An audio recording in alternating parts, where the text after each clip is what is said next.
Hola a todos, bienvenidos a eConciencia, a este encuentro digital para el cambio. Y hoy vamos a estar hablando de un tema muy importante del que hablamos mucho últimamente, pero al respecto, ¿qué tanto estamos haciendo? Es por eso que tenemos un invitado muy especial, él es Rodrigo Suárez. Rodrigo, bienvenido a este espacio eConciencia. Juliana, muy buenos días, muchísimas gracias por la invitación, muchísimas gracias, por permitirnos darnos la oportunidad de explicar un poco qué es el cambio climático, como que plantear algunas respuestas a lo que nos planteen nuestros tuiteros, nuestros oyentes y poder intercambiar algunas opiniones. El cambio climático se define como el aumento de la temperatura media. Esa es como la definición como tal. Pero cuando uno habla de aumento de la temperatura media, a veces es difícil imaginárselo.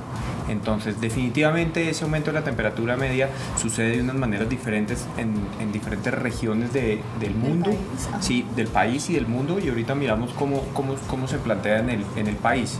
Pero principalmente, y como para entenderlo fácilmente, el aumento de la temperatura es como una fiebre, ¿sí? Entonces es como cuando un ser humano tiene fiebre, va subiendo su temperatura, y a medida que va subiendo la temperatura, tiene unas implicaciones diferentes. Entonces puede empezar con unas pequeñas mucosidades, dolor de cabeza, ya una fiebre, escalofríos, hasta digamos cuando son temperaturas muy elevadas, fiebre muy elevada, pueden haber pérdidas de conciencia, digamos ya daños cerebrales y hasta incluso digamos la muerte.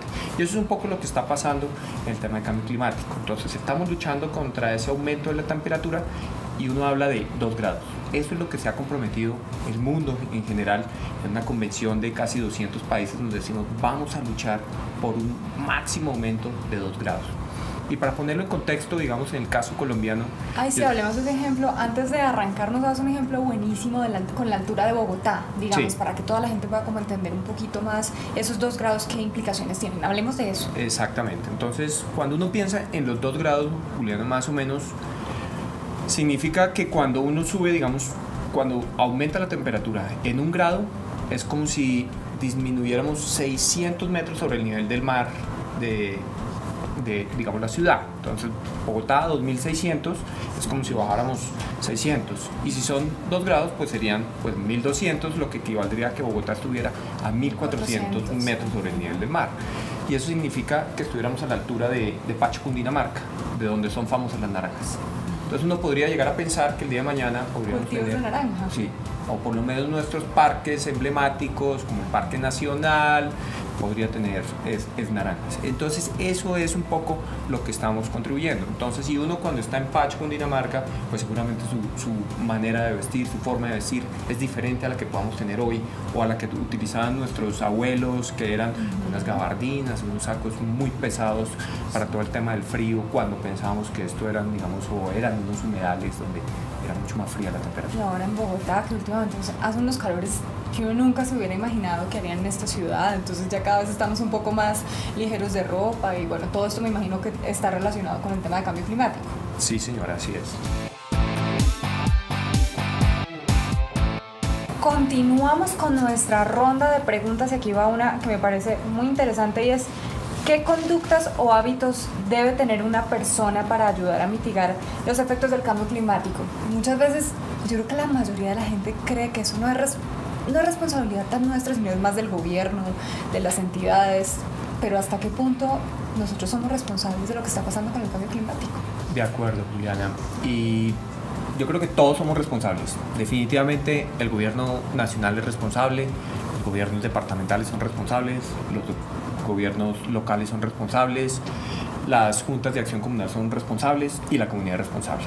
¿Y cuáles son esos hábitos que uno debe cambiar? Y veámonos a todos esos que acabamos de describir como personas. Y uno lo que debería pensar es cuál es mi hábito cuando me levanto, digamos, o dónde vivo, si tengo una casa de pronto que no tenga la suficiente iluminación, entonces tengo que tener las luces prendidas en todo momento, ¿por qué no pensar entonces tener en ventanas más grandes cuando construyamos nuevas viviendas, orientar las viviendas, digamos, hacia el sol para que entre la luz y yo no tengo que tener prendido, digamos, lo que ha venido, y eso lo empiezan a entender los constructores porque es más barato tener un vidrio que una pared de ladrillo o de bloque. Adriana, otra de nuestras invitadas en estudio, también tiene una pregunta para ti. Me encantó lo que dijiste, que todo es sobre la educación. Creo que en todo lo que tenga que ver en el mundo es sobre la educación. Pero mi pregunta ¿es reversible el cambio climático? Excelente pregunta. Sí, yo pienso que el tema que hablábamos del aumento de la temperatura está dada por unas emisiones de unos gases, y esos gases han aumentado su concentración en la atmósfera. Entonces lo que tenemos que hacer en este momento es reducir esa temperatura, y eso se logra reduciendo las emisiones de esos gases. Si logramos reducirla, definitivamente vamos a frenar el aumento de la temperatura, y posiblemente vamos a lograr que el cambio climático empiece a ser, o que los impactos asociados al cambio climático sean menores cada vez.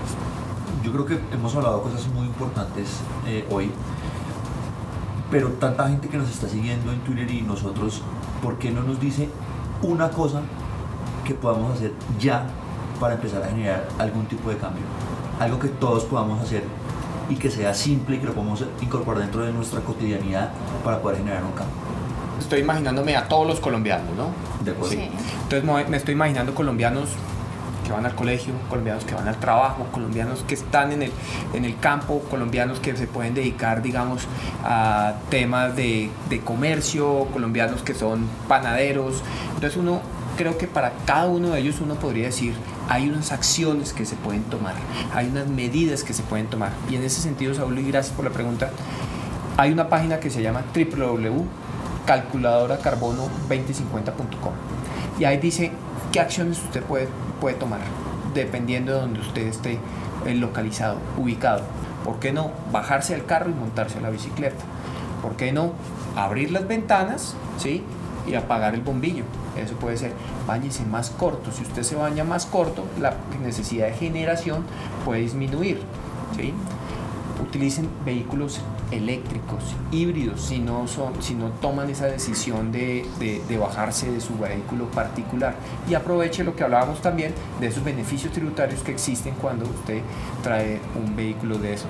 Siembre un árbol. A uno siempre le dicen que cuando es en su ciclo, siembre un árbol y lea un libro, escribe un libro y tenga un hijo. Eso es, siembre uno o dos o tres, siembre varios, ¿por qué no? Entonces esa es otra invitación. Cuando compremos madera, lo que sea de madera, asegurémonos que sea y haga parte del pacto de la madera legal. Y bueno, ya nos acercamos al final. Rodrigo, muchísimas gracias por haber estado con nosotros en esta jornada, en este encuentro de conciencia. Muchísimas gracias a todos los que están pendientes, digamos, de este espacio, todos los que nos han escrito, y sí quisiera dejar una nueva y última conclusión, que quizás lo dije 2 veces y la tercera yo creo que es la vencida para que nos quede a todos. Por supuesto que sí, y bienvenido. Es, entre más rápido logremos mitigar los gases de efecto invernadero, menos será la necesidad de adaptarnos. Totalmente de acuerdo. También agradecemos a nuestros invitados en estudio, muy valiosos sus aportes, sus contribuciones, esperamos tenerlos más seguido por acá. A todos nuestros tuiteros que también estuvieron conectadísimos, pendientes, perceptivos, atentos, eso nos gusta y eso es lo que estamos buscando con este espacio, precisamente, generar conciencia. Yo quiero invitarlos a que nos sigan en nuestras redes sociales, Codensa Energía, estamos en Facebook, en Twitter, y además a que visiten más seguido nuestra página de TuEnergy, tuenergy.com es la dirección, ¿verdad? Y pues bueno, los esperamos en una próxima oportunidad con más temas para hacer conciencia aquí. Chao.